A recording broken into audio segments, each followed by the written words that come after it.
नमस्कार दर्शकों, मैं हूं नाविका कुमार और आप जुड़ रहे हैं मेरे साथ सवाल पब्लिक का शो पर। प्रधानमंत्री नरेंद्र मोदी हमेशा देश को फर्स्ट रखते हैं। पार्टी, पॉलिटिक्स, दोस्ती सब बाद में। और यही मोदी की सबसे बड़ी ताकत है कि जिससे वो ट्रंप हो, जिनपिंग हो, सबसे आंख में आंख डालकर बात करते हैं। दूसरी तरफ मोदी के विरोध में एक मोहब्बत की दुकान चलाई जा रही है, जहां 95 हार के बाद भी लीडर को खुद अपने भीतर देखने के बदले ठीकरा कभी मोदी पर, कभी संवैधानिक संस्थाओं पर फोड़ना पड़ता है। सवाल है कि क्या राहुल गांधी और कांग्रेस देश का सेंटिमेंट समझ नहीं पा रहे क्या? अगर ऐसा नहीं है तो कांग्रेस देश विरोधी ताकतों और टुकड़े टुकड़े गैंग के साथ क्यों नजर आती है? बीजेपी तो यहां तक आरोप लगा रही है कि कांग्रेस पार्टी दंगे के आरोपियों को मंच पर गौरवान्वित करती है। दरअसल कांग्रेस ने चिली के पूर्व राष्ट्रपति मिशेल बैचलेट को शांति और विकास के लिए इंदिरा गांधी शांति पुरस्कार से सम्मानित किया। इंदिरा गांधी मेमोरियल ट्रस्ट और कांग्रेस संसदीय दल की अध्यक्ष सोनिया गांधी ने उन्हें यह पुरस्कार दिया। इस पर सवाल उठ गए, लेकिन सवाल क्यों उठे? सवाल इसलिए उठे कि मिशेल बैचलेट जब संयुक्त राष्ट्र में मानवाधिकार उच्चायुक्त थी, तब उन्होंने भारत विरोधी प्रोपेगेंडा को हवा दी थी। बैचलेट ने भारत के आंतरिक मामलों में हस्तक्षेप की कोशिश भी की, जम्मू कश्मीर से अनुच्छेद 370 को हटाने की निंदा की, भारत में CAA को चुनौती दी और इसके खिलाफ सुप्रीम कोर्ट में याचिका दायर करने की बात भी कही। इसी तरह FCRA UAPA कानून को नागरिकों की आवाज दबाने वाला कानून भी बताया।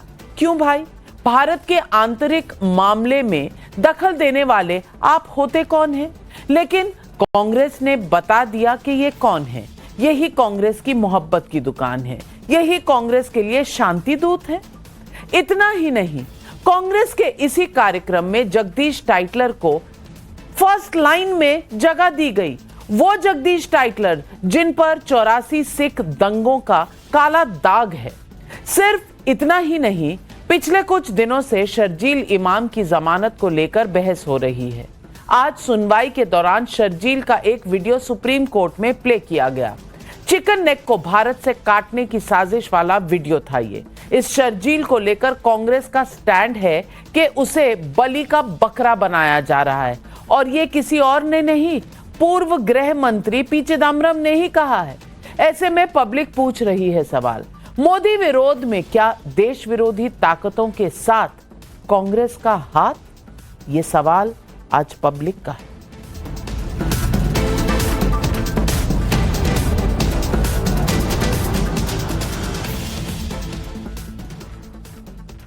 चिली की पूर्व राष्ट्रपति मिशेल बैचलेट को जॉर्ज सोरोस गैंग का खास माना जाता है। सो कॉल्ड लिबरल एजेंडा चलाने वाले सोरोस को राजनीतिक दृष्टिकोण से मोदी विरोधी माना जाता है। सोरोस पर भारत के अंदरूनी मामलों में बयानबाजी करने, देश विरोधी ताकतों को फंडिंग करने जैसे कई गंभीर आरोप लगते रहे हैं, जबकि मिशेल बैचलेट कई मौकों पर भारत विरोधी लाइन लेती रही है। लेकिन सोनिया गांधी की नजर में मिशेल बैचलेट क्या है? अब आप उन्हीं से सुनिए। Today, I feel privileged to be able to say a few words on the life of another extraordinary, inspiring leader whom we are honoring. Former President Michelle Bachelet has seen at first hand loss, oppression, torture, and exile in her early years. So it is indeed an honor for the Indira Gandhi Memorial Trust to confer the Indira Gandhi Prize for Peace, Disarmament and Development 2024 on President Michelle Bachelet, who epitomizes the very essence of Indira Gandhi's life and work. BJP सवाल उठा रही है कि भारत के खिलाफ narrative फैलाने वालों को कांग्रेस क्यों सम्मानित कर रही है। बैचलेट को पुरस्कार दिए जाने के कार्यक्रम में सिख दंगों के आरोपी कांग्रेस नेता जगदीश टाइटलर को पहली पंक्ति में जगह दी गई। कांग्रेस टाइटलर का बचाव कर रही है तो बीजेपी इसे लेकर भी सवाल उठा रही है। सुनिए ये सवाल और जवाब। Jagdish Titler has not been punished by any court so far. Until and unless someone is punished in the eyes of law is known an innocent person. ये कांग्रेस के इशारे पर सिख नरसंहार हुआ था, प्रथम परिवार के इशारे पर हुआ था, इसे तो जस्टिफाई किया था। और जो भी उसमें शामिल थे, सज्जन कुमार से लेकर जगदीश टाइटलर, उनको संरक्षण देना, प्रोटेक्शन देना और प्रमोशन देना, ये तीनों चीज कांग्रेस ने किया। कांग्रेस और राहुल गांधी का सो कॉल्ड देश विरोधी ताकतों को सम्मान देना, देश के सेंटिमेंट के खिलाफ जाना आम लोगों को कहीं ना कहीं चुभता तो है। मुझे नहीं पता कि इंडी गठबंधन में शामिल दूसरे दल इसे लेकर क्या राय रखते हैं, लेकिन एक चीज जो बिहार में करारी हार और लगातार राहुल गांधी की 95th हार के बाद सामने आई है वो ये कि इंडी गठबंधन में ही राहुल गांधी के नेतृत्व पर गंभीर सवाल उठ रहे हैं। ममता बनर्जी, अखिलेश यादव, उद्धव ठाकरे की पार्टी ने राहुल गांधी और कांग्रेस के खिलाफ नेतृत्व को लेकर मोर्चा खोल दिया है। सुनिए। आप खुद नहीं जीत रहे हो, आप जिस गठबंधन में कोई स्टेट लड़ रहे हो, जिताने का पावर भी आपको नहीं है, क्यों लेंगे उसको? वो तो 16 में 21 में सीपीएम का साथ गया था, 0 बन गया है। Mamata Banerjee is the ideal leader to lead India alliance. अगर हम जो अलायंस करते हैं उसमें मेन कांग्रेस पार्टी होती है। कांग्रेस पार्टी ने हमेशा लास्ट जब फॉर्म भरने का टाइम आता है उसके पहले हमारे से अलायंस तोड़ देती है। आदरणीय राहुल गांधी जी कांग्रेस के वरिष्ठ नेता हैं, मेहनत कर रहे हैं, उनको और मेहनत की भी जरूरत है। हम समाजवादियों की ये सोच है, हम चाहते हैं कि इंडिया ब्लॉक का जो नेतृत्व है वो आदरणीय अखिलेश यादव जी का। अभी पता नहीं, अब इनको लगता होगा कि हम अकेले ही बहुत सक्षम हैं, बहुत पुराने दल हैं, आत्मविश्वास से भरे हैं, ये हो सकता है, लेकिन ये होना और जमीन पे आना बहुत अंतर है ना। ऐसे में पब्लिक पूछ रही है सवाल नंबर 1, देश के खिलाफ नैरेटिव को हवा देने वाली मिशेल बैचलेट को सम्मान देना क्या देश विरोधी ताकतों से हाथ मिलाने जैसा नहीं? सवाल नंबर 2, मोदी विरोध में कांग्रेस को देश विरोधी ताकतें और टुकड़े गैंग भी कबूल है? सवाल नंबर 3, 95 हार के बाद भी लिबरल एजेंडा चलाने वालों के साथ कांग्रेस देश के सेंटिमेंट से कब तक खेला करेंगे? सवाल नंबर 4, 84 सिख दंगों के दागी जगदीश टाइटलर का महिमा मंडन करना क्या सिखों का अपमान नहीं है? ये सवाल आज पब्लिक पूछ रही है और इन सवालों के जवाब देने के लिए आज हमारे साथ जुड़ रहे हैं बीजेपी के राष्ट्रीय प्रवक्ता शिवम त्यागी जी मेरे साथ यहां स्टूडियो में है। इश्करन भंडारी सुप्रीम कोर्ट के एडवोकेट हैं। अनुराग भदौरिया मेरे साथ स्टूडियो में है, राष्ट्रीय प्रवक्ता हैं समाजवादी पार्टी के। तौसीफ अहमद खान लॉयर है, तृणमूल कांग्रेस के सपोर्टर है। अनीश गाडवे राष्ट्रीय प्रवक्ता हैं शिवसेना उद्धव ठाकरे गुट के, भी हमारे साथ जुड़ रहे हैं। सबसे पहला सवाल लेकिन अश्विनी कुमार मिश्रा कांग्रेस के नेता से पूछूंगी। अश्विनी जी, सवाल मेरा ये है कि आपके पोस्टर बॉयज हैं कौन? वो जो पाकिस्तान की भाषा बोले, वो जो लोग भारत पे ऐसे सवाल उठाएं, जो कश्मीर को ऐसा कहें कि कश्मीर में लॉकडाउन हो गया है, 370 के खिलाफ बोलें, सीएए के खिलाफ बोलें, दिल्ली में राइट्स को वो इस तरह से कहें जैसे कि पता नहीं बहुत अच्छी कोई हरकत हो रही हो। मैं पूछना चाहती हूं, ऐसे फॉरेन के लोग जो भारत के अंदरूनी मामलों में दखल देके भारत को नीचा दिखाने की कोशिश करें, और तो और फिर दोस्तियां जो उनकी हैं वो आपके सामने हैं। ये एलेक्स सोरोस के साथ तस्वीरें बता रही हैं कि भाई बैचलेट मैडम आपको भी क्यों इतनी पसंद है, क्योंकि सोरोस के साथ जिसका हाथ उसके साथ कांग्रेस का हाथ। क्यों भाई, आपका एजेंडा आज देश के सामने आ गया। टुकड़े टुकड़े गैंग के मेंबर, शर्जील इमाम आपको अच्छा लगेगा, जगदीश टाइटलर अच्छा लगेगा, उसी तरह मैडम बैचलेट भी आपको अच्छी लगेंगी। क्या हो गया आपकी सोच को? 95 हार के बाद भी देश का सेंटिमेंट समझ में नहीं आया? नाविका जी, क्योंकि आपने हार से लास्ट में फिनिश किया तो मैं वहीं से शुरू करता हूं।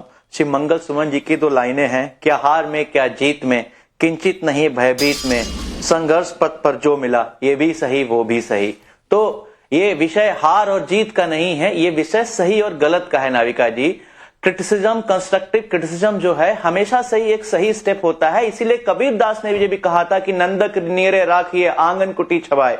बट ये भारतीय जनता पार्टी और गवर्नमेंट का इकोसिस्टम है कि अगर फॉरेन से कोई क्रिटिसिज्म आता है तो वो देश विरोधी हो जाता है, अगर फॉरेन से कोई प्रेज आता है तो उसको ऐसे हम सेलिब्रेट करते हैं कि जैसे हमने एक बहुत बड़ी जंग जीत ली हो। रही बात आपने जगदीश टाइटलर का जिक्र किया तो मैं वहीं से शुरू करता हूं। जगदीश टाइटलर जी के खिलाफ इंक्वायरियां किसने बिठाई? जगदीश टाइटलर के खिलाफ एलिगेशन तो बहुत लोगों ने लगाए, पर सारा इंक्वायरियां कांग्रेस पार्टी ने खुद की, और उनको जब कोई कन्विक्शन नहीं हुआ उनके खिलाफ एलिगेशन चलते रहे, उनके खिलाफ इंक्वायरियां चलती रही, पर कोई कन्विक्शन नहीं हुआ। इनफैक्ट नाविका जी, अगर आप नाना देशमुख जी का किताब पढ़ेंगी तो आपको जानकर आश्चर्यचकित हो जाएंगी कि कहीं न कहीं दिल्ली में ये सारा जो राइट्स था, सिख राइट्स था, उसमें आरएसएस वर्कर्स का बहुत बड़ा हाथ था। 14 एफआईआर हुई थी आरएसएस के खिलाफ, भगवान, 84 दंगों पर भी एक नई विचारधारा। अश्विनी जी, आप क्या कह रहे हैं? आपने जो पंक्तियां कही हैं, मैं उन्हीं में से 2 शब्द उठा रही हूं। एक तो 95 हार के बाद भी आप भयभीत नहीं है। दाद देती हूं आपकी हिम्मत की, शायद आपको मिटना ही पसंद है और शायद यही आपका ऑब्जेक्टिव है। दूसरी बात, उन पंक्तियों में एक शब्द पर आपने गौर नहीं फरमाया, शब्द था संघर्ष। संघर्ष आपसे होता नहीं है, संघर्ष आप सड़क पर उतर के कर नहीं सकते हैं। आप कोलंबिया में कॉफी बनाने चले जाते हैं जब भारत में चुनाव होते हैं, तो संघर्ष का मतलब क्या है ये शब्दकोश में पहले ढूंढ लीजिए। लेकिन मैं एक और बात कहूंगी, और शिवम त्यागी, मैं नहीं कहती कि आलोचना में कोई दिक्कत है, आलोचना करनी चाहिए, लेकिन देश विरोध, क्या आलोचना देश विरोध से बदला जाएगा? तब भी मोहब्बत की दुकान में किसी को समझ नहीं आएगा। आज ये सवाल पब्लिक पूछ रही है। 2 लाइनों से कांग्रेस नेता ने शुरू किया तो मैं भी 2 लाइनों से ही शुरू कर देता हूं कि वो जहर देता तो सबकी नजर में आ जाता, सो ये उसने ये किया कि वक्त पर दवाई ना दी। मतलब सीधा सीधा अगर आग नहीं लगा सकते इस देश में, तो इस देश के खिलाफ एजेंडा चलाने वाले, प्रोपेगेंडा चलाने वाले, आग लगाने वाले, उनके साथ जाकर खड़े हो जाओ। बैचलेट ने चिली में क्या किया, वो वहां की उपराष्ट्रपति रही, यूएनएचआरसी में क्या किया वो अलग बात होगी, लेकिन हिंदुस्तान के खिलाफ उस महिला ने कितना जहर आज तक घोला है वो आपको दिखाई नहीं देता। मतलब इंदिरा गांधी आपको शांति पुरस्कार देने के लिए भी एक ऐसी महिला मिली जो देश विरोधी है। सितंबर 2020 में उसने कहा था कि कश्मीर में जो स्थितियां बन रही हैं वहां पर हालात इतने खराब हैं कि पत्रकारों पर यूएपीए लगाया जा रहा है, वहां पर कम्युनिकेशन बिल्कुल पूरी तरीके से बंद है और लोगों को बंद करके रखा हुआ है। और सितंबर 2021 में उसने कहा कि वहां पर किसी भी तरीके के कम्युनिकेशन जनता के साथ नहीं करने दिया जा रहा है, और हालत ऐसी है भारत ऑक्युपाइड कश्मीर में कि वहां पर अब डेमोक्रेसी रह नहीं गई है, पार्टिसिपेशन खत्म हो गया है। वही एक ऐसी महिला है जो सीएए के खिलाफ अपने जो अधिकारी थे उनके तहत जो है सुप्रीम कोर्ट में जो एक एप्लीकेशन डलवा दी थी। वही एक महिला है कि जब इस देश ने एमनेस्टी इंटरनेशनल पर काम किया तो उसने कहा कि एफसीआरए लॉज ही खराब है। आपको मतलब इस देश में इंदिरा शांति पुरस्कार देने के लिए भी एक ऐसी महिला मिली जो सोरोस फाउंडेशन से जुड़ी हुई है, जो सोरोस से जुड़ी हुई है, जो देश के खिलाफ है, जो देश से नफरत करती है। उनका क्या कंट्रीब्यूशन है? बस एक काम ही रह गया। थोड़े दिनों बाद एक काम और कर देना, सोरोस को भी एक इंदिरा पीस प्राइज दे देना, और हो सकता है कि कोई दुनिया में कहीं कोई टेररिस्ट वगैरह हो जो हिंदुस्तान के खिलाफ हो, उसको भी दे देना, क्योंकि इससे आगे तो कुछ बचता नहीं है। अब एक चीज और, शिवम जी, हार और जीत एक अलग, मैं आपके बीच में नहीं बोला, हार और जीत एक अलग विषय हो सकता है, लेकिन ये तो सीधा सीधा देश विरोध है। अरे इस देश में और दुनिया में आपको इंदिरा पीस प्राइज देने के लिए कोई और बचा ही नहीं। इस देश के खिलाफ जितने भी लोग हैं आप वही आपको नजर आते हैं और जगदीश टाइटलर पर आते हैं। क्या कहा आपने? मैं 1984 के दंगों को लेकर खुद मेरे ऊपर डेफेमेशन केस है। 84 के दंगों को लेकर एचकेएल भगत के पोते शिवम भगत ने मेरे ऊपर डेफेमेशन केस किया हुआ है। भाई कितनी नफरत है आप में। अगर आदरणीय प्रधानमंत्री जी एसआईटी का गठन नहीं करते तो ये जो अब इन्वेस्टिगेशन लगातार चली और कोर्ट में हियरिंग हुई वो कहीं नहीं आती। आप कहते हैं कि आपने लोगों को जो है न्याय दिलाया, कोई न्याय नहीं दिलाया। कैसी कैसी रिपोर्ट्स इस देश में निकल कर आई, क्या यह देश जानता नहीं है क्या? लेकिन एजेंडा क्लियर है। जब हैसियत चुनाव जीतने की ना बचे, जब हैसियत जो है लड़ने की ना बचे, जब हैसियत जो है देश में रहने भर की भी ना बचे, तो इस दुनिया में जितने भी भारत के खिलाफ बोलने वाले लोग हो, सबको इकट्ठे करो, सबको सम्मानित करो, सबको अपनी टीम में ले आओ। और वो जॉर्ज सोरोस जिसको लेकर कहा था डोनाल्ड ट्रंप ने कि 26 करोड़ डॉलर उस व्यक्ति ने सिर्फ यूएसएड और तमाम जगहों से इकट्ठे किए इसलिए ताकि वो बांग्लादेश और भारत की तमाम सरकारों में उनको बदलने के लिए काम कर सके। जो जॉर्ज सोरोस खुद कहता है कि उसने $2 ट्रिलियन रखे हुए सिर्फ भारत में लगाने के लिए ताकि चीजों को बर्बाद कर सके, उसके साथ ये कांग्रेस वाले कब तक खड़े रहेंगे भाई? कांग्रेस वाले हर उस ताकत के साथ नजर आते हैं जो भारत के खिलाफ हो। शर्जील इमाम के लिए आपका कवर फायर चलता है, पाकिस्तान के लिए आपका कवर फायर चलता है, सोरोस के लिए आपका कवर फायर चलता है, बैचलेट के लिए आपका कवर फायर चलता है, टेररिस्ट के लिए आपका कवर फायर चलता है। मैं पूछना चाहती हूं आपसे आज अनुराग भदौरिया जी, और यह सवाल पब्लिक भी पूछ रही है, आप ही के राज्य हरिंदर सिंह अलीगढ़ उत्तर प्रदेश से पूछ रहे हैं, क्या लगातार हार से कांग्रेस इतनी बौखला गई है कि अब देश विरोधी ताकतों को सम्मान दे रही है? सौरभ अवस्थी कानपुर यूपी से पूछ रहे हैं, कभी पाकिस्तान की बोली बोलना, कभी देश विरोधियों को सम्मान, आखिर क्या साबित करना चाहती है कांग्रेस? और मैं आपसे पूछना चाहती हूँ, दिल पर हाथ रख के कहिए, आलोचना से कभी किसी ने कोई भी परहेज नहीं किया है। आप रोज मेरे इसी शो पर आके आलोचना करते हैं, लेकिन अगर सकारात्मक होता हम में कभी लड़ाई नहीं होती। आप आते हैं, मुझे कुछ कहते हैं, चले जाते हैं, इसमें कोई दिक्कत नहीं है। आपको मुझ में कमियां नजर आए, लेकिन देश के खिलाफ बोलना ये क्या सही है? अब सवाल यह है कि बात शुरू हुई है तो ये भी तो पता होना चाहिए ना, हार और जीत सोच में होती है। अगर आपने मान लिया तो हार है, ठान लिया तो जीत है। तो कहते हैं ना कि मुसीबतों में भी जो चिराग जलाते हैं, जमाने की हवा तेज क्यों ना हो, आखिर जीत उसी की होती है। अब भारतीय जनता पार्टी इस समय है, अब समय उनका चल रहा है, चुनाव जीत रहे हैं, कैसे जीत रहे हैं किसी से नहीं छुपा है, तो उस पर इतनी घमंड करने की जरूरत नहीं है। सत्ता आती जाती रहती है, लेकिन हिंदुस्तान तो वहीं रहेगा ना। हिंदुस्तानियत नहीं खत्म होनी चाहिए, हिंदुस्तान की संस्कृति और संस्कार पे हमला नहीं होना चाहिए, ये मेरा मानना है। जीत हार होने का मतलब नहीं कि आप हिंदुस्तान की संस्कृति और संस्कार पे हमला करने लग जाएं, एक दूसरे के बारे में व्यक्तिगत बुराई करना शुरू कर लग जाए। अगर इस देश में संविधान है, न्यायपालिका है, कानून है, तो भारतीय जनता पार्टी की सरकार है। अगर इस सरकार देश के खिलाफ कोई काम करता है तो आप तो उस पर कानूनी कार्रवाई कर सकते हैं ना। ये डिबेट में बात कराने से तो काम नहीं चलेगा। इसके मतलब आपके पास ऐसा कोई तथ्य नहीं, तभी तो तथ्य अगर हो तो आप कार्रवाई कीजिए। देश तो प्रथम है ना, हमारे लिए राष्ट्र प्रथम है। अगर राष्ट्र के खिलाफ कोई काम कर रहा है तो ये जिम्मेदारी आपकी हमसे बड़ी हो जाती है ना। लेकिन आप क्या करेंगे? आप चुप्पी साध जाएंगे।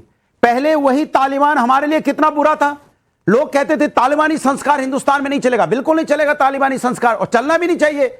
लेकिन आज तालिबान हिंदुस्तान के सरकार को बहुत प्यारा हो गया। आज तालिबानी सरकार के व्यक्ति को, नुमाइंदे को बुलाया भी गया। तो मेरे आपसे बस इतना सही गुजारिश है, ये वही तालिबान है जब अजहर मसूद यहां से भागा था तो सुनिए तालिबान ने इसकी मदद की थी हमारे, जब होस्टेज वहां पे हुए थे, याद, ये भूलिए मत। इसलिए आपको किससे कितनी दोस्ती रखनी है? कांग्रेस ने जो कहा वो बहुत सही है, जो किया बहुत सही है। टाइटलर इस देश के हीरो होने चाहिए, शर्जील इमाम इस देश के हीरो होने चाहिए। कानून जो बोलेगा वो होना। अफजल तेरे कातिल जिंदा हैं, हम शर्मिंदा हैं, ये कहने टुकड़े टुकड़े गैंग आपके लिए पोस्टर बॉय हैं, और आप कह रहे हैं कि सोच लो से चलेगा, हमारी आपकी झूठी डिबेट से नहीं चलेगा। अगर देश का कोई दुश्मन है तो उसको कानून सजा देना भी चाहिए। झूठी डिबेट है तो आप आए क्यों हैं? झूठी डिबेट है तो आप आए क्यों हैं इस शो पर? नहीं, झूठी डिबेट है तो आप आए क्यों हैं? ये मुद्दा नहीं है, ये मुद्दा नहीं है। प्रोपोगेंडा करने वालों को आप इनाम देंगे, प्रोपोगेंडा करने वालों को आप इनाम देंगे, और डिबेट को सवाल उठाने को आप झूठा कहेंगे। कोई काम करेगा तो देश का संविधान अलाउ नहीं करेगा, कानून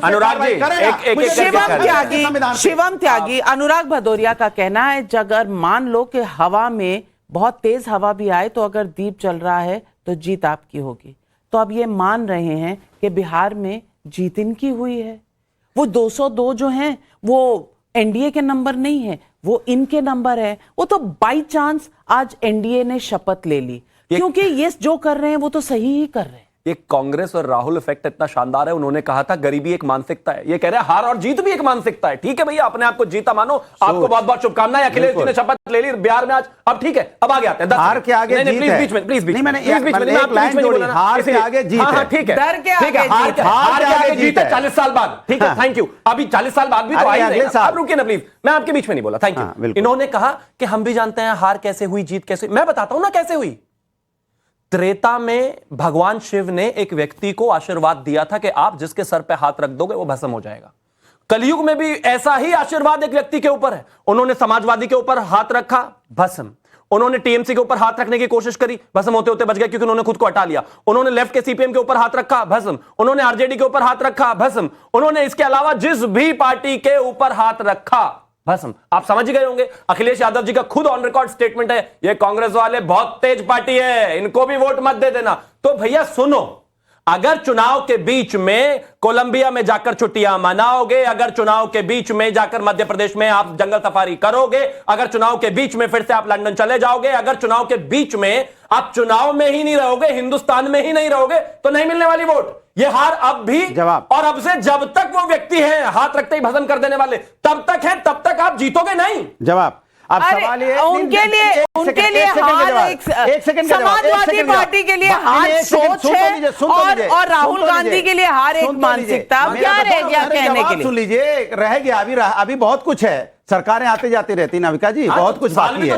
अभी सुनिए, 43 सीटें हैं, 43। आप अलमत में है केंद्र में, इसलिए चिल्लाइए मत। हम 43 सीटें, 240 सीटों का गठबंधन की सरकार है। गठबंधन की सरकार है तो गठबंधन का जयकारा लगाइए। तो सुन लीजिए भाई, कांग्रेस की टोटल जितनी सीटें 3 चुनाव में मिलकर नहीं, उससे ज्यादा सीटें हैं हमारी। गठबंधन की सरकार में है कि नहीं? तो गठबंधन की सरकार है, ठीक है। तो इसलिए मैं कह रहा हूं गठबंधन की सरकार। हाँ, तो बस सुनिए, राजीव जी के बाद लास्ट कांग्रेस की सरकार है जो पूर्ण बहुमत के साथ बनी, हमारी बनी तो गठबंधन में गठबंधन में हाथ रखते। सुनिए, आपने शिवसेना के साथ गठबंधन किया तो बाद में बढ़ गई। आपने एनसीपी के साथ गठबंधन किया तो बाद में बढ़ गई। आपने चिराग पासवान के साथ गठबंधन किया तो बाद में बढ़ गई। मजबूत मेरी बात, चौटाला के साथ गठबंधन किया, पार्टी कहां अरे भैया, आपको हिस्ट्री थोड़ी भूल गई है। बता दीजिए। पहले उन्हें याद दिलाइएगा, उन्हें भी। पहले शिवसेना से गठबंधन किसने किया था? बीजेपी ने नहीं किया था। पहले एक अगाड़ी बनी थी, अगाड़ी जब बनी उसके बाद शिवसेना टूट गई। और मैं अनीश गदावेज साहब आपसे पूछना चाहती हूं, अब ये आपने कांग्रेस का सुन लिया, आपने अब समाजवादी पार्टी का सुन लीजिए। मैं आपसे पूछना चाहती हूं, 95 हार हो चुकी हैं। आजकल सेंचुरी की जो लिस्ट बनती है कांग्रेस पार्टी में, वो century of losses, century of wins की नहीं लिस्ट बनती। लेकिन फिर भी इस अकड़ में रहना और इस गुमान में रहना कि देश के खिलाफ की ताकतों के साथ खड़े रहोगे तो देश के लोग आपकी वाहवाही करेंगे, आपको वोट देंगे। क्या ये कांग्रेस का बहुत बड़ा मिसकैलकुलेशन है? क्या इनको जमीनी सच्चाई समझ में नहीं आ रही है? क्योंकि कितने चुनाव ये हार चुके हैं और अपने अलायंस पार्टनर्स को हरा चुके हैं। कहीं ना कहीं कुछ ना कुछ आपको तो डर लगता होगा ना? क्या आपको मेरी आवाज आ रही है? पीछे आ रही है, बोलिए।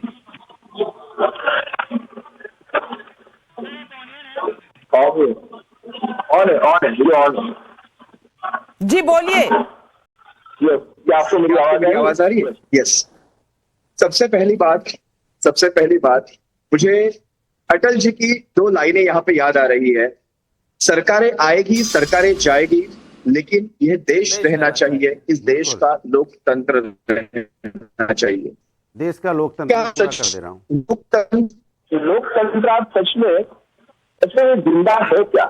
अगर मैं बात महाराज रहेगा क्या? अपनी सुनिए शिवम जी, आप जरा बोलिए, सुनने की थोड़ी सी क्षमता रखिए। मैं आपको एक उदाहरण देना चाहता हूँ। बात मिशेल की देखिए, अगर चलो अच्छी बात है वो फॉरेनर है, अगर वो इंडिया में होती थी, भारतीय नागरिक होती थी, तो भारतीय जनता पार्टी उसको भी अपने पार्टी में प्रवेश दे देती थी अगर उनकी वाहवाह की होती तो। आज मैं आपको कल का एक उदाहरण देता हूँ महाराष्ट्र का। पालघर में साधुओं की हत्या हुई। महाराष्ट्र के पालघर डिस्ट्रिक्ट में साधुओं की हत्या हुई। पिछले 3 साल से भारतीय जनता पार्टी आरोप लगा रही है कि उनकी हत्या महाविकास आघाड़ी गठबंधन की तरफ से हुई, साधुओं पर हत्या हुई। लेकिन आज वही पालघर साधुओं के हत्यारे भारतीय जनता पार्टी में प्रवेश ले चुके हैं। क्या आप इस बात को जानते हैं शिवम त्यागी जी? यह है दोगलापन है। आप बात कर रहे हैं मुझे कोलंबिया की, लंदन की बातें कर रहे हैं आप, लेकिन मैं आपको एक बात याद दिलाना चाहता हूँ शिवम त्यागी जी, अभी दिल्ली में ब्लास्ट हुए, कोई भूटान घूमने गए थे, मैंने हमने किसी को देखा भूटान घूमते घूमते, हमने किसी को नवाज शरीफ के केक काटते हुए भी देखे हैं। तो ये सब बातें ना करें। देखो बात चल रही है मिशेल की, तो मिशेल ने कौन सी कंट्रियों पे उन्होंने अपने आरोप, उन्होंने पाकिस्तान पर भी आरोप लगाए हैं कि हिंदुओं पर अत्याचार हो रहे हैं, अल्पसंख्यकों पर अत्याचार हो रहे हैं। मैं उन बातों पे नहीं जाऊंगा, वो कांग्रेस बताएगी, कांग्रेस के प्रवक्ता बताएंगे उनकी क्या उनका जूरी में क्या उस पर पॉइंटर्स रखे, वो कांग्रेस बताएगी। लेकिन आज लोकतंत्र की हत्या हो रही है और दिन दहाड़े हो रही है, ये हमने महाराष्ट्र में तो इसीलिए लोकतंत्र की हत्या हो रही है। आपका पॉलिटिकल पॉइंट है तो चले जाइए सोरोस के पास और सोरोस की इंडस्ट्री भारत में चलाइए।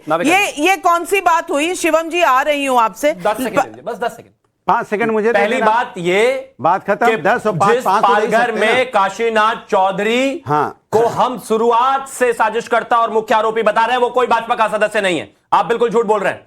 दूसरी एक और बात, मतलब देश का लोकतंत्र रहना चाहिए, ये देश रहना चाहिए, तो क्या मतलब ये देश क्या सोरोस का पैसा लगाकर चलेगा? तो इंक्वायरी करो ना, जिसके हाथ रखते ही सब कुछ भस्म हो जाता है, उसको अपनी तरफ ले आए तो आप भी भस्म हो गए। ये बराबर में बैकग्राउंड म्यूजिक क्यों दे रही है? जवाब में उनका देना, एफआईआर कीजिए, इंक्वायरी बैठाइए। आपको लगता है देश के लिए खतरा है? इतनी भी जान नहीं रही, हमारे लिए देश प्रथम है। आपको लगता है ये व्यक्ति देश के लिए खतरा है, तो उस पर कार्रवाई कीजिए। साइड से अलग तानपुरा बजाने में लगे। रुकिए, कार्रवाई कीजिए, बोलिए मत। रुकिए जरा प्लीज, रुकिए। नहीं रुकिए, क्यों रुकिए? कोई व्यक्ति देश के लिए खतरा है, मैं नहीं रुकूंगा।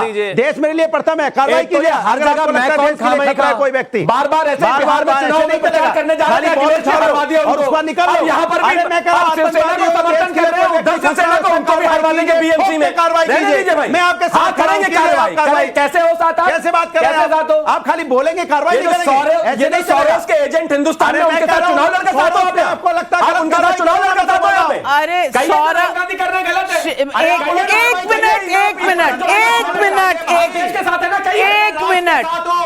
राष्ट्र के साथ खिलवाड़ करेगा, उस पर कार्रवाई कीजिए। एक मिनट ईश्वरन भंडारी, मैं आपसे सवाल, एक मिनट। सरकार आपकी है महापुरुषों, बिल्कुल धन्यवाद। हाँ, मैं एक सवाल उठाना चाहती हूँ और ईश्वरन भंडारी, मेरा सवाल यह है, इसमें प्रूफ करने को बाकी क्या रह गया है? मिस बैचलरेट किसके साथ खड़ी हैं? ये सोरोस परिवार के साथ खड़ी हैं। सोरोस ने भारत के बारे में क्या कहा था? उन्होंने कहा था कि यहां की सरकार को हटाना है। अब इसमें इन्वेस्टिगेशन की गुंजाइश कहां बची है, जो अनुराग भदौरिया कह रहे हैं? और सवाल मेरा इतना सा है कि इंदिरा गांधी का पीस पुरस्कार सबसे पहले इमरजेंसी लोग भूल गए हैं, नसबंदी भूल गए हैं। 1 मिलियन लोगों की नसबंदी हुई थी, टारगेट सेट हुए थे। अब वो ह्यूमन राइट्स लोग भूल गए हैं। कोई बात नहीं, 1975 से 70 की बात थी, लेकिन वो पीस प्राइज दे रहे हैं और किसको दे रहे हैं वो आपके सामने है यहां पर। और लोग कह रहे हैं यहां का सवाल, वहां का सवाल। क्या कांग्रेस पार्टी रियलिटी से बिल्कुल दूर जा चुकी?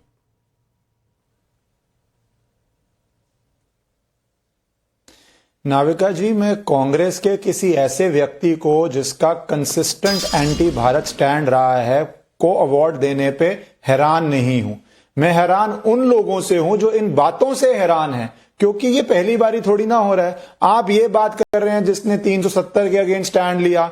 यासीन मलिक कौन था? अ ड्रेडेड टेररिस्ट, जिसने हमारे देश के सैनिकों के ऊपर हमला किया, नागरिकों के ऊपर हमला किया। उसके साथ उस समय के प्रधानमंत्री मिलते हैं और बाद में वो कहता है कि मेरे को ग्रैटिट्यूड एक्सप्रेस कर रहे थे कि मैं इतना अच्छा काम कर रहा हूं इंडिया पाकिस्तान रिलेशनशिप में, हाफिज सईद से मिल रहा हूं। तो जब आप उससे मिल सकते हो तो ये लेडी तो कीजी क्या है? इसलिए हैरान होने वाली बात नहीं, और ये पहली बारी नहीं है। आप जॉर्ज सोरोस की बात करते हैं, जॉर्ज सोरोस का एक कंसिस्टेंट स्टैंड है। उसने $1 बिलियन का अपने मुंह से कहा मैंने फंड बनाया हुआ है कि नेशनलिस्टिक मुझे शक्तियां अच्छी नहीं लगती और उसमें प्राइम टारगेट है भारत के प्रधानमंत्री। आप बोलेंगे जिसका ये हो, जो फॉरेनर है, इंडिया में किसी को प्रधानमंत्री पसंद ना हो, वो डेमोक्रेटिक मीन से कैंपेन करे, चुनाव लड़े, जीते, वो अच्छी बात है। एक फॉरेनर भारत के अंदर रिजीम चेंज चाहता हो, प्रधानमंत्री के अगेंस्ट इतना बड़ा फंड क्रिएट कर रहा हो और आप उसके इकोसिस्टम को अवार्ड दे रहे हो, तो ये आपकी भी माइंडसेट दर्शाता है। पर उसमें भी हैरान होने वाली बात नहीं है, क्योंकि जब गुजरात के मुख्यमंत्री के अगेंस्ट लोग ये लिख सकते हैं कि आपको यूएस ना जाने दिया जाए, आपका वीजा ना हो, वो भारत के एक बड़े प्रदेश के मुख्यमंत्री थे। भारत के कोर्ट ने अगर कुछ के ऊपर आरोप साबित हो जाए ना, कन्विक्शन से पहले भी, तो वो ऑर्डर हो जाता है, एलओसी खुल जाती है कि आप बाहर ना जा पाए, आपका पासपोर्ट कोर्ट में जब्त हो जाता है। कुछ प्रक्रिया नहीं हुई ऐसी जिस व्यक्ति के अगेंस्ट, वो भारत का एक नागरिक भी हो, तब भी आप चाहते हैं कि वो अब्रॉड ना जा पाए, तो ये मानसिकता है। इसलिए हैरानी वाली बात नहीं है, ये कंसिस्टेंट पैटर्न है। आपका किसी और देश के साथ एमओयू हो सकता है जो आज तक किसी को पता नहीं कि एमओयू में क्या है। आप किसी ऐसे व्यक्ति को लाके अवार्ड दे सकते हैं जिसने भारत के अगेंस्ट स्टैंड लिया हो। आप यासीन मलिक से मिल सकते हैं, आप जॉर्ज सोरोस को फटे कर सकते हैं, आप बीच चुनाव में इंडिया से और बाहर आप जा सकते हैं। टाइटलर का महिमा मंडन कर सकते हैं। टाइटलर, जगदीश टाइटलर, जो 1984 के दंगों में चार्ज्ड हैं, और कौन कौन से उनके ऊपर चार्जेस हैं? 143 unlawful assembly, 153A promoting enmity between different groups, 188 disobedience to an order promulgated by public servant, 149, 295, 380, 436, 109 of the IPC। ये सारे चार्जेस उनके ऊपर है। फ्रंट रो में बैठते हैं। राहुल गांधी जब इंडिपेंडेंस डे का झंडा, तिरंगा लहराने जाते हैं तो उनके साथ खड़े होते हैं। तो ये तो कांग्रेस की मानसिकता है। लेकिन तौसीफ भाई, पब्लिक पूछ रही है, संजय मिश्रा भदोई यूपी से पूछ रहे हैं, कांग्रेस की लड़ाई बीजेपी से और कांग्रेस लड़ रही है भारत से, क्या ये कांग्रेस के लिए जरूरी है या मजबूरी है? नरेश चौहान नीमराना राजस्थान से पूछ रहे हैं, 95 हार लेकिन नीति और नियत वही ढाक की 3 पात, क्या राहुल गांधी कांग्रेस मुक्त भारत करके ही मानेंगे? सुधीर दिल्ली से पूछ रहे हैं, क्रिकेट में 2 सीरीज हारने के बाद कप्तान बदल दिया जाता है, 95 सीरीज हारने के बाद भी एक व्यक्ति कप्तान क्यों बना हुआ है? ये सवाल तो आज तृणमूल कांग्रेस में बहुत से लोग पूछ रहे हैं। तौसीफ भाई, आपके क्या विचार हैं? देखिए नाविका जी, कांग्रेस अगर बीजेपी से लड़ रही है, ममता बनर्जी अगर बीजेपी से लड़ रही है, इंडिया अलायंस बीजेपी से लड़ रही है, तो इसका ये मतलब कतई नहीं होता कि वो देश से लड़ रही है। भाई देश हमारा आजाद 2014 में थोड़ी हुआ है। किसने कहा? देश हमारा हम तो बैचलेट के सम्मानित होने पर और उनके सोरोस के साथ और उनके बयानों पर सवाल उठा रहे हैं। हमने कब कहा आप चुनाव लड़ रहे हैं? ये तो देश का लोकतंत्र है। नहीं, अभी सवाल पूछा गया कि वो देश से क्यों लड़ रहे हैं। भाई देश 2014 में थोड़ी आजाद हुआ। आप हमें फ्रीडम ऑफ स्पीच, हम ये प्रोग्राम आज बैठ करके कर रहे हैं, ये 1950 का कॉन्स्टिट्यूशन और संविधान के तहत कर रहे हैं। 1947 में जो आजादी मिली है, हम उस देश के तहत बैठे हुए। 2014 में कोई नया देश बंद करके नहीं आया। जो मोदी की आलोचना, जो है देश की आलोचना है, भाई मोदी तो एक संवैधानिक पद पर बैठे हुए हैं, वो एक व्यक्ति है, उनसे भी गलत पॉलिसी डिसीजन लिया जा सकता है। अमित शाह से आप रोज करते हैं, मोदी के खिलाफ आप रोज बोलते हैं, आपका हक है, लेकिन बाहर के देश क्यों बोलेंगे इस देश के अंदरूनी मामलों में? क्यों बाहर के व्यक्ति इस देश के आंतरिक मामलों में दखल देंगे? इसमें आपको कोई दिक्कत नहीं है और उन्हें अवार्ड मिलेगा देश के खिलाफ। हमारे देश के खिलाफ बोलने के लिए हम उन्हें बुलाकर उन्हें सम्मानित करेंगे और आपको लगता है ये देश के हित में है? नाविका जी, हम भी फॉरेन पॉलिसी रखते हैं, हम भी बांग्लादेश की, पाकिस्तान की और दूसरे मुल्कों की आलोचना करते हैं। तो? हमें भी, हमारे प्रधानमंत्री को भी दूसरे देश में बुला करके सम्मानित किया जाता है। सवाल यह है कि अगर जगदीश टाइटलर क्या कंपैरिजन है, क्या कंपैरिजन है? मैं समझ नहीं पा रही कि ये वाकई में बिलीव करते हैं शिवम त्यागी कि प्रधानमंत्री को सम्मान मिलना और बैचलेट को सम्मान मिलना एक जैसी चीज है? पहला तौसीफ, आपने कहा कि देश 2014 के बाद नहीं बनना, बिल्कुल ठीक बात है। आमतौर पर मैं आपकी बात से सहमत नहीं होता, लेकिन यह बात बिल्कुल ठीक है। देश 2014 में नहीं बना है, जाहिर है हम संविधान के हिसाब से चल रहे हैं, चलते थे, आगे भी चलेंगे, लेकिन इस देश ने जब युद्ध लड़े, सब चीजें लड़ी, तो इस देश में भारतीय जनता पार्टी, जनसंघ ऑपोजिशन में भी होते थे तो देश के साथ होते थे। अगर देश के खिलाफ कोई बात करता था तो जाहिर है हमेशा साथ होते थे। बेस्लेट कोई सरकार नहीं है, बेस्लेट कोई सरकार नहीं है, वो इस देश के आंतरिक मामलों में दखलंदाजी करती है। वो कहती है कि कश्मीर में हो रहा है गलत है, वो कहती है 370 हटाना गलत है, वो कहती है एमनेस्टी इंटरनेशनल पर जो हुआ ये गलत है, वो कहती है भारत के एफसीआरए रूल गलत है। वो इस देश में एप्लीकेशन फाइल करती है सीएए के खिलाफ, और उसको अगर पीस प्राइज दोगे तो कल तो दुनिया में जितने भी हिंदुस्तान के दुश्मन है वो सारे बोलेंगे, क्योंकि कांग्रेस उनको पीस प्राइज दे देगी। कल आप भी एक काम करिए ना, एक कमेटी बना के आप भी कोई ममता पीस प्राइज दे दीजिए। अगर ऐसा ही करना है तो आप भी दे दीजिए। नहीं, अगर देश के खिलाफ बोलने वाले हर एक ये सिर्फ बैचलेट की बात नहीं है, बात उसकी भी है जो शर्जील इमाम है, जिसका आज कोर्ट में टेप चलाया गया। चिकन नेक काट देंगे, भारत और नॉर्थ ईस्ट को अलग कर देंगे, इसके भी साथ आप खड़े हो जाते हैं जाकर। मैं इश्करण भंडारी पूछना चाहती हूं कि टुकड़े टुकड़े गैंग के जितने भी नुमाइंदे हैं उन सबको कांग्रेस इतना पसंद करती है और फिर भी कहती है कि हम संविधान के साथ हैं, हम देश के साथ हैं। ये देखिए पी चिदम्बरम का ट्वीट है कि शर्जील इमाम को बलि का बकरा बनाया जा रहा है। रियली नाविका जी,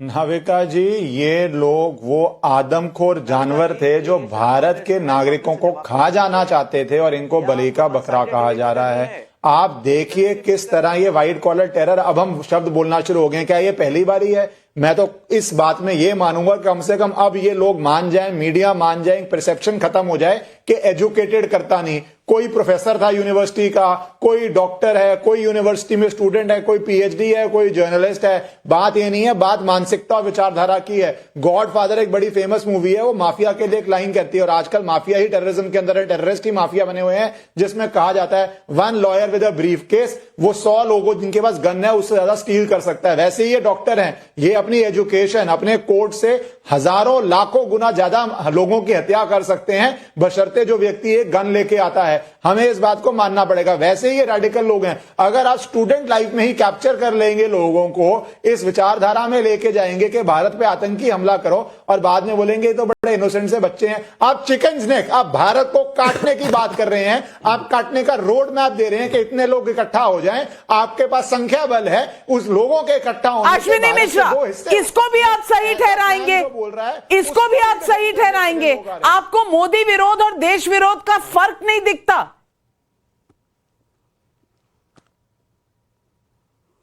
नाविका जी, यही सवाल मैं आपसे पूछना चाहता हूं कि क्या आपको मोदी विरोध और देश विरोध का फर्क नहीं दिखता? क्या मोदी का विरोध करना देश का विरोध कैसे हो गया? अगर हो गया, मुझे भी दिखता है और इस देश की जनता को भी दिखता है। मेरे भाई, दिक्कत आपकी है, आपको नहीं दिखता। चश्मा लगाकर भी नहीं दिखता, चश्मा बदल लीजिए, क्योंकि चश्मा जो आपने पहना है वो आपको वो दिखाता है जो गलत है, जो राहुल गांधी को दिखता है। और राहुल गांधी की राह पर चलोगे तो 95 हार आपकी हो चुकी है, और कितनी झेलना चाहते हो ये आपके ऊपर है। शिवम त्यागी, क्या हो गया? देखिए, मैं एक चीज कहना चाहता हूं। ईश्वरन जी ने कहा कि कुछ लोग हैं वो डॉक्टर के भेष में बेशक आते हैं, लेकिन वो गन लेकर आते हैं, बम लेकर आते हैं, या तो खुद फट जाते हैं, और अगर नहीं करते तो इस देश की सेना उनको फाड़ी देगी। लेकिन ये जो उसको सपोर्ट देने वाले हैं, इसका भी कोई लॉ है क्या? क्योंकि मैं तो नहीं जानता बहुत ज्यादा, मुझे तो लॉ नहीं आता। लेकिन ये इस देश में ये कहने वाले कि ये गरीब हैं, इस देश में ये कहने वाले कि ये स्टूडेंट हैं, इस देश में ये कहने वाले ये हताश हैं, इस देश में जो है अफजल हम शर्मिंदा हैं, तेरे कातिल जिंदा है वाले को चुनाव लड़ाने वाले, उसको पहले दिल्ली में लड़ाने वाले, फिर बिहार में लड़ाने वाले, चिकन नेक काटने वाले का समर्थन करने वाले, पाकिस्तान में बैठे हुए व्यक्तियों को ओसामा जी और न जाने क्या क्या कहने वाले, इस्लामाबाद यूनिवर्सिटी में जाकर कहने वाले कि हिंदुस्तान के प्रधानमंत्री को हटाने में हमारी मदद करिए, ये मणिशंकर अय्यर ने कहा था। इनके लिए भी कोई कानून है या कुछ नहीं है? सवाल जनता पूछ रही है। रोहित कुरुक्षेत्र से कह रहे हैं समाजवादी पार्टी और टीएमसी से सवाल है, क्या 95 हार के बाद भी राहुल के नेतृत्व में गठबंधन रहेगा या बदलेगा?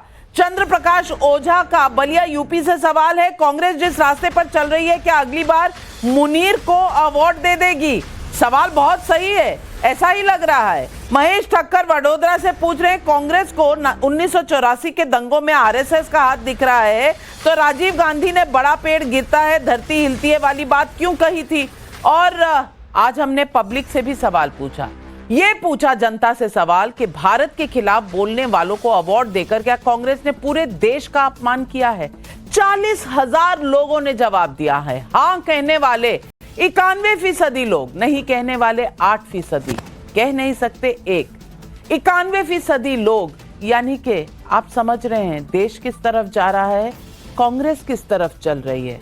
और फिर कहेंगे इलेक्शन कमीशन की गलती है, हम चुनाव हार जाते हैं, वोट की चोरी हो गई।